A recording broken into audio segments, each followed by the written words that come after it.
যখনই আপনার প্রচন্ড মাথা ধরে যাবে, প্রচন্ড বুক ব্যথা করতেছে, তৎক্ষণাৎ আপনি তিব্বুন নবাবির দিকে ফিরে আসেন। নবীজি সাল্লাল্লাহু আলাইহি সাল্লামের শিখানো একটি দোয়া পড়েন। প্রচন্ড মাথা ব্যথা হয়, ঘাড়েও ব্যথা হয়, শরীরের বিভিন্ন জায়গায় ব্যথা করে, ব্যথা নিরাময়ে কোনো দোয়া আছে কিনা? নবীজি সাল্লাল্লাহু আলাইহি সাল্লাম আমাদেরকে চমৎকার একটি দোয়া শিখিয়েছেন, যেটি ব্যথা নিরাময়ক। যখনই আপনার প্রচন্ড মাথা ধরে যাবে, প্রচন্ড বুক ব্যথা করতেছে, তৎক্ষণাৎ আপনি তিব্বুন নবাবির দিকে ফিরে আসেন। নবী সাল্লাল্লাহু আলাইহি সাল্লাম এক্ষেত্রে কি করতেন, কোন দোয়া শিখিয়েছেন? আমরা আগেই ব্যস্ত হয়ে যাই ট্রিটমেন্ট নেওয়ার জন্য। আপনি ট্রিটমেন্ট নিবেন, ট্রিটমেন্ট নেওয়াটাও সুন্নাহ। তবে ট্রিটমেন্ট নেওয়ার আগে আপনি নবীজি সাল্লাল্লাহু আলাইহি সাল্লামের শিখানো একটি দোয়া পড়েন।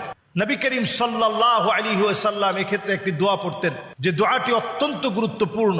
আউযু বিইজ্জাতিল্লাহি ওয়া কুদরাতিহি মিন শাররি মা আজিদু ওয়া উহাদিরু। আউযু বিইজ্জাতিল্লাহি ওয়া কুদরাতিহি মিন শাররি মা আজিদু ওয়া উহাদিরু। এই দোয়াটি নবী করিম সাল্লাল্লাহু আলাইহি সাল্লাম আমাদেরকে শিখিয়েছেন। 7 বার করে এই দোয়াটা পড়া, 7 বার। বিসমিল্লাহ বিসমিল্লাহ বিসমিল্লাহ 3 বার। এরপর আউযু বিইজ্জাতিল্লাহি ওয়া কুদরাতিহি মিন শাররি মা আজিদু ওয়া উহাদিরু। এই দোয়াটি 7 বার পড়েন। আপনার কোনো ফু দেওয়া লাগবে না, ব্যথার স্থানটায় ধরে এই দোয়াটা 7 বার করে আপনি পড়েন। অবশ্যই ইনশাআল্লাহ ইয়াকিন নিয়ে পড়বেন। আল্লাহ রাব্বুল আলামিন অবশ্যই আপনাকে